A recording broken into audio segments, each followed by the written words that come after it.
अभी तक हमारा चैनल सब्सक्राइब नहीं किया तो सब्सक्राइब करो, लाइक करो, शेयर करो और बेल आइकन। ठाकरे सरकार ने किसानों के साथ किया धोखा, अनिल बोले।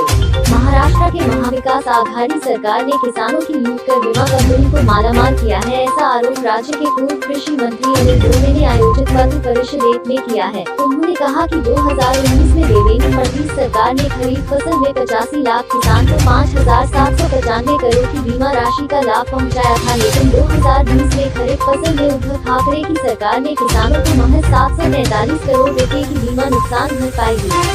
नागपुर से सविता कुलकर्णी की रिपोर्ट। 795 करोड़ रुपए का मुआवजा मिला था। 2019 के खरीफ में बीमा कंपनियों को 1007 करोड़ रुपए का नुकसान हुआ। बाद में उद्धव ठाकरे सरकार आई और उन्होंने पूरे बेस लाइन प्रोडक्टिविटी के निकष बदल डाले। उन्होंने एटमॉस्फेयर के ट्रिगर के निकष बदल डाले और उसका परिणाम यह हुआ कि खरीफ 2020 में 138 लाख किसानों ने पंतप्रधान फसल बीमा योजना के लिए अर्जी भरी थी, लेकिन 138 लाख में से सिर्फ 15 लाख किसानों को बीमा प्राप्त हुआ, नुकसान भरपाई प्राप्त हुई, मुआवजा प्राप्त हुआ। यानी सिर्फ 974 करोड़ रुपए प्राप्त हुए। यानी आप कंपेयर कर सकते हैं कि 2019 में 128 लाख में से 85 लाख को फायदा मिला और 2020 में उद्धव ठाकरे आने के बाद में 138 लाख में से सिर्फ 15 लाख किसानों को फायदा मिला और कंपनियों को 4,234 करोड़ का फायदा मिला। ये कंपनियों को फायदा करवा देने में बहुत सारे अधिकारी मंत्री उसमें इन्वॉल्व हैं। ये बहुत बड़ा घोटाला है और इसलिए इसकी पूरी चौकसी होनी चाहिए, उसकी जिम्मेदारी निश्चित होनी चाहिए, वो अधिकारियों के ऊपर कार्रवाई होनी चाहिए, मंत्री ने राजीनामा देना चाहिए, उद्धव जी ठाकरे ने उसकी रिस्पॉन्सिबिलिटी खुद ने लेनी चाहिए। और तो जो 2019 के जो निकष थे, जो बेसलाइन प्रोडक्टिविटी थी, वह ग्राह्य पकड़ के वो वही मंजूर करके सभी किसानों को ये कंपनी को जो पैसे मिले हैं 4,234 करोड़ रुपए वो किसानों में बांटना चाहिए। यही डिमांड लेके हम आगे बढ़े। नहीं, आपने बार बार उल्लेख किया है कि जो मतलब जो घोटाला जो है काफ़ी बड़ा स्तर पर चल रहा है और ऊपर से जो मंत्री है, तो उन मंत्रियों के भी आप नाम बताइए ना जो घोटाले में शामिल है। मंत्री है राज्य के कृषि मंत्री जो है, राज्य के कृषि विभाग के जिन्होंने ये करार किया है, क्योंकि करार राज्य को ही करना पड़ता है, जिन्होंने वो ये करार किया है, ये सब लोग। और उद्धव जी ठाकरे को मेरा कहना ये है कि 2019 में इतना बीमा मिलने के बाद में भी जब वो कंपनी के दरवाजे पे जाते थे उनकी नाराजगी थी, लेकिन आज कंपनियों को इतना प्रॉफिट हुआ, उद्धव जी उसके बारे में क्यों नहीं बोलते? उद्धव जी भी नहीं बोलते, उप मुख्यमंत्री भी नहीं बोलते। किसानों का इतना नुकसान हुआ, क्यों चुप के साथ है? ये बड़ा सवाल।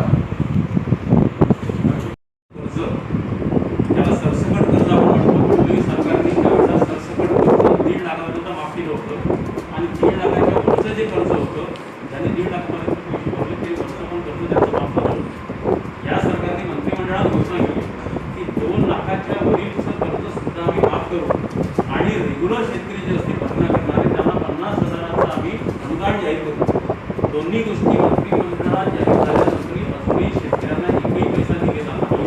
त्याचा परिणाम असा झाला 2018 पर्यंत ज्यांचं कर्ज होतं त्यांनी वाट पाहिली का कर्ज माफ होईल 2 लाखाच्या वर, उलट त्यांच्यावरती 12% व्याजाने ज्यांच्याकडे 2,20,00,000 कर्ज असेल तर 50,000 व्याजाचा आपला उद्दंड बसलेला आहे आणि त्यांना रेग्युलर जर करायचं असेल तर ते व्याज भरल्याशिवाय तो शेतकरी रेग्युलर होऊ शकत नाही।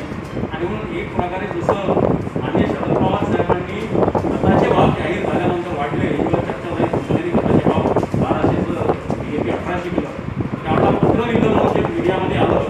मला आश्चर्य गोष्टीचं आहे की तुम्ही पंतप्रधानाला जर पत्र लिहू शकता आणि पंतप्रधानाच्या पत्रामुळेच ते भाव कमी झाले असं आज तुम्ही महाराष्ट्रात जर आणता तर तुम्ही ते पत्र तुमच्याच अंडरमध्ये ते तुम्ही कबूल केलं होतं आम्ही शेतकऱ्यांची कर्जमाफी करू। तुम्ही मुख्यमंत्री उद्धव ठाकरेंना ते पत्र काय तुम्ही साधा फोन सुद्धा करू शकत नाही आणि एक प्रकारची थट्टा या महाराष्ट्रात या आघाडी सरकारची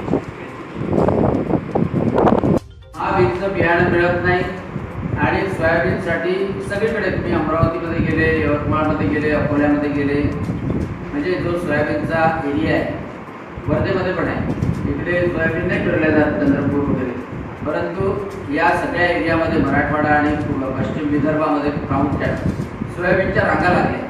आता पाऊस आल्यानंतर चांगल्या प्रतीचं सोयाबीन मिळत नाही. महाबीजनी जे सोयाबीन आहे त्याचं साधारणतः मागच्या वर्षीपेक्षा 1/4 सोयाबीन मार्केटमध्ये आणलेलं आहे आणि बाकीच्या कंपन्या म्हणजे ज्याला स्पुरियस बियाणं आपण म्हणू शकतो, ज्याची उगवण क्षमता तपासल्या गेलेली नाही असं बियाणं मार्केटमध्ये आहे. आणि त्याच्यामुळं या सोयाबीनवर संपूर्ण विदर्भाचा आणि मराठवाड्याचा अर्थकारण आहे. सोयाबीनला यावर्षी चांगला भावही मिळाला होता. तेल बियांनाही सगळ्या चांगला भाव मिळाला. तेल बियाला प्रोत्साहन देण्याचं धोरण आहे.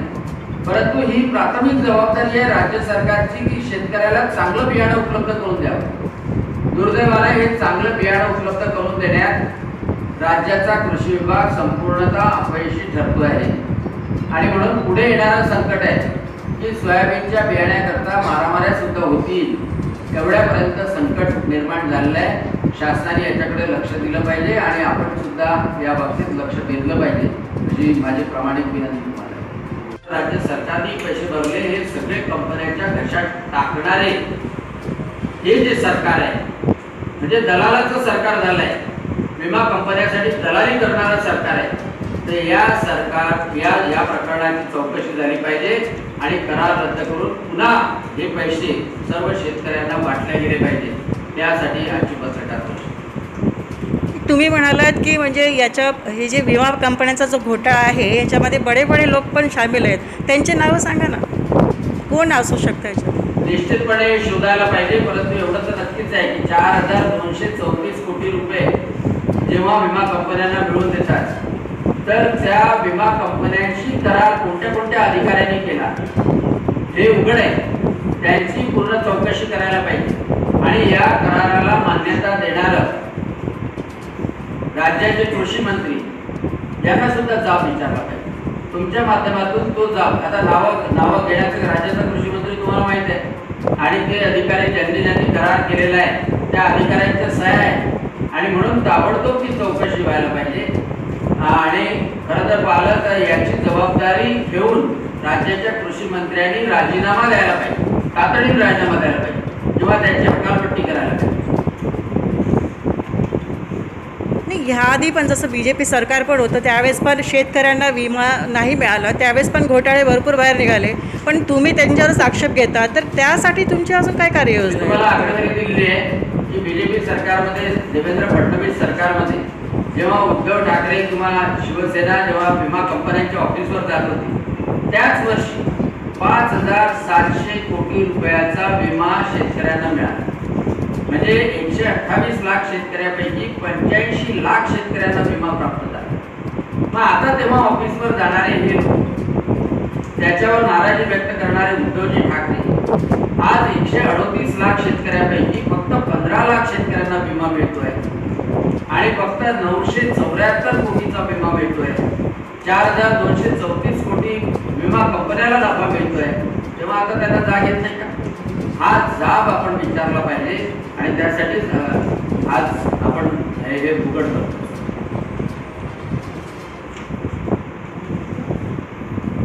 हवामानावर आधारित फळबाग पीक विमा योजना सुद्धा सुरू करण्यात आली. 2019 पर्यंत या विमा योजनेच्या माध्यमातून शेतकऱ्यांवर जेव्हा जेव्हा संकट आलं त्या वेळेला परतावा अतिशय चांगल्या तऱ्हेनं शेतकऱ्यांना मिळाला. फळबागात करणाऱ्या शेतकऱ्यांना सुद्धा मिळाला. परंतु 2019 त्यानंतर महाविकास आघाडीचं उद्धव ठाकरे यांच्या नेतृत्वामध्ये सरकार आल्यानंतर या सरकारच्या माध्यमातून या विम्याचे निकष बदलले आणि आपल्याला सांगू इच्छितो की पंतप्रधान पीक विमा योजनेमध्ये केंद्र सरकार, राज्य सरकार स्वतःचा हिस्सा देतं. शेतकऱ्याचे 2 ते 5% हिस्सा असते. परंतु संपूर्ण ही यंत्रणा राबवण्याचं आणि कंपन्यांशी करार करण्याचं काम हे राज्य सरकारवर सोपवलेलं आहे.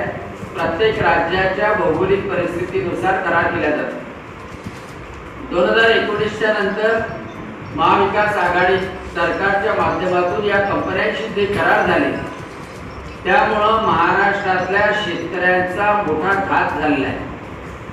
म्हणजे शेतकऱ्यांनी, राज्य सरकारने, केंद्र सरकारने जो विमा हप्ता भरला तो विमा हप्ता संपूर्णतः या विमा कंपन्यांच्या घशात टाकण्याचं काम, त्यांना नफा कमावून देण्याचं काम या राज्य सरकारने, उद्धव ठाकरे सरकारने केलेलं आहे. आणि त्यामध्ये सगळ्यात जास्त फटका जर बसला असेल तर तो मराठवाडा आणि विदर्भातल्या शेतकऱ्यांना बसलाय.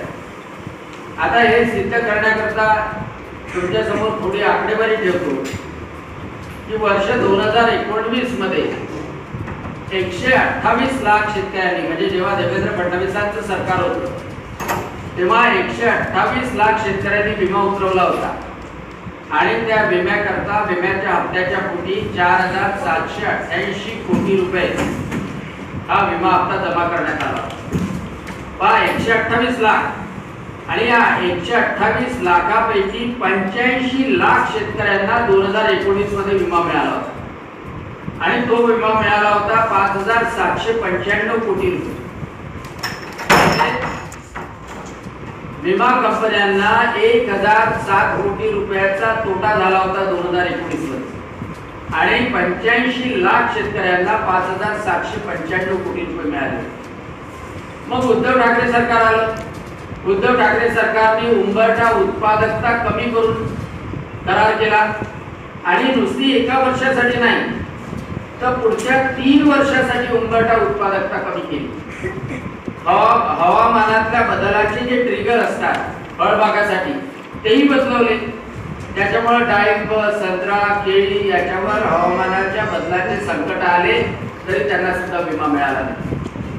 2020 खरीपामध्ये पासून वंचित राहावा हा काही नुसता भारतीय जनता पक्षाचाच प्रश्न नाही, सगळ्या शेतकऱ्यांचा प्रश्न आहे. राष्ट्रवादी काँग्रेस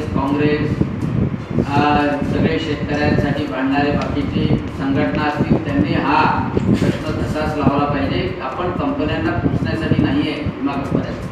दुसरी गोष्ट आनंदरावजी सांगितली, कर्जाच्या बाबतीत तर एवढी फसवणूक आहे की मोठ्या टाळ्या वाजवून घेतल्या होत्या अजितदादांनी विधानसभेमध्ये मोठ्या टाळ्या वाजवून घेतल्या होत्या की 2 लाखाच्या वस्त कर्ज आम्ही वन टाइम सेटलमेंट करू, ज्याने रेग्युलर भरलं असेल त्यांना 50,000 रुपये प्रोत्साहन देऊ. काय माहित विसरले का विसरले, बदली झाले काय झाले याला काहीच आठवत नाही. आणि 2 लाखाच्या वरचं कर्ज माफ केलं नाही, वन टाइम सेटलमेंट केलं नाही, ज्यांनी रेग्युलर भरले त्यांचे 50,000 कुठे गेले हेही सांगत नाही. आणि त्याच्यामुळे सातत्यानं शेतकऱ्याची फसवणूक करण्याचं काम दुर्दैवानं ते करतात आहे. आता एवढा मोठा ठिबक सिंचनाचा केंद्र सरकारने निधी दिलेला आहे, पण ठिबक सिंचनाचं इम्प्लिमेंटेशन या उन्हाळ्यामध्ये दुर्दैवाने या सरकारने केलेलं आहे. असे अनेक विषय आहेत. पण आज प्रामुख्यानं मी संपूर्ण महाराष्ट्रभर फिरतोय या विम्याच्या विषयाच्या संदर्भात. कारण लहान सहान रक्कम नाही आहे, 4,234 कोटी रुपयाची रक्कम. आणि त्याच्यामध्ये सगळ्यात जास्त फटका बसलाय तो मराठवाडा आणि विदर्भातल्या शेतकऱ्यांना. म्हणजे मराठवाड्यात साधारणतः 3,000 कोटीपर्यंतचं प्रीमियम मराठवाड्यातल्या शेतकऱ्याच्या माध्यमातून या कंपन्यांच्या लक्षात घेतलं. आणि तुम्हाला आठवत असेल की मागच्या वेळेला अवकाळी पाऊस किती आला, सोयाबीन तर जसं शेतात होतं तसंच्या तसं वाळलं, म्हणजे हातात नाही आला, आम्हालाच सोडता नाही आला. म्हणजे माझ्याकडचं स्वतःचं सोयाबीन मला सोडता आलं. कापसाची कोंडळी होती जिथे 8-8 क्विंटल एकरी होत होता तिथं 2 क्विंटल झालं, तरी यांच्या उंबरठा उत्पादनाच्या निकषामध्ये बसत नाही. आणि त्याच्यामुळं अतिशय भीषण परिस्थिती या सरकारनं करून ठेवलेली आहे. आणि त्यामुळं शेतकऱ्याच्या बाजूनं या विम्याच्या संदर्भात आपण सर्वांनी उभं राहावं एवढी माझी कल्पना. कृषी कायद्याच्या संदर्भात किती कृषी कायदे आपल्या महाराष्ट्रामध्ये अगोदरपासून लागू आहेत. म्हणजे तुम्हाला माहीत असेल की अगोदर कृषी उत्पन्न बाजार समितीमध्येच माल विकावा लागत होता. समजा कृषी उत्पन्न बाजार समितीच्या परिसराच्या बाहेर जरी विकावा नेला माल, कांदे असो, गहू असो, तांदूळ असो, तर त्याला टोल द्यावा लागत होता, सेस नाका होता. आपला महाराष्ट्र पुरोगामी आहे आणि आपल्या महाराष्ट्राने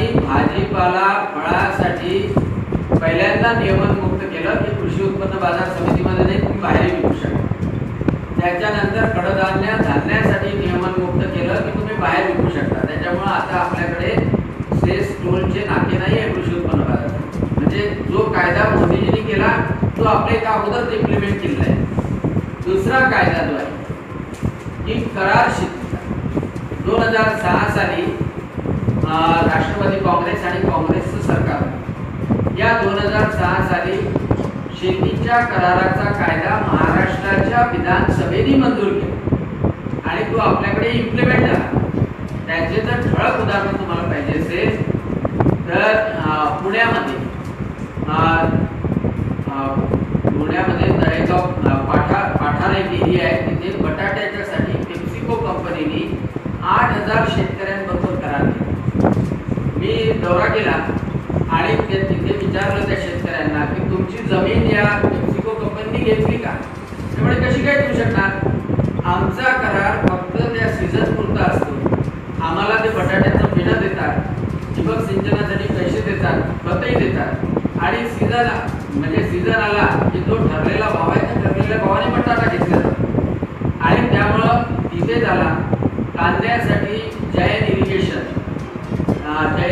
आणि फार्म फ्रेश हे जळगावमध्ये कांद्याच्यासाठी आणि केळ्याच्यासाठी कराराची शेती करतात. म्हणजे शेतकऱ्यांना ते टिश्यू कल्चरचं बियाणं देतात, रोपं देतात, कांद्याचे बियाणं देतात आणि संपूर्ण कांदा डिहायड्रेशनसाठी खरेदी करतात. तिसरं ठळक उदाहरण नाशिकमध्ये शरदचंद्रजी पवार यांच्या आशीर्वादाने जेवढ्या वायनरी सुरू झाल्या त्या वायनरींनी शेतकऱ्यांशी करार केला आणि वायनरीचे द्राक्ष निर्माण करायला सांगितले आणि त्या शेतकऱ्यांना सुद्धा वायनरीच्या माध्यमातून फायदा झाला. म्हणजे आणि त्याच्यामुळं महाराष्ट्र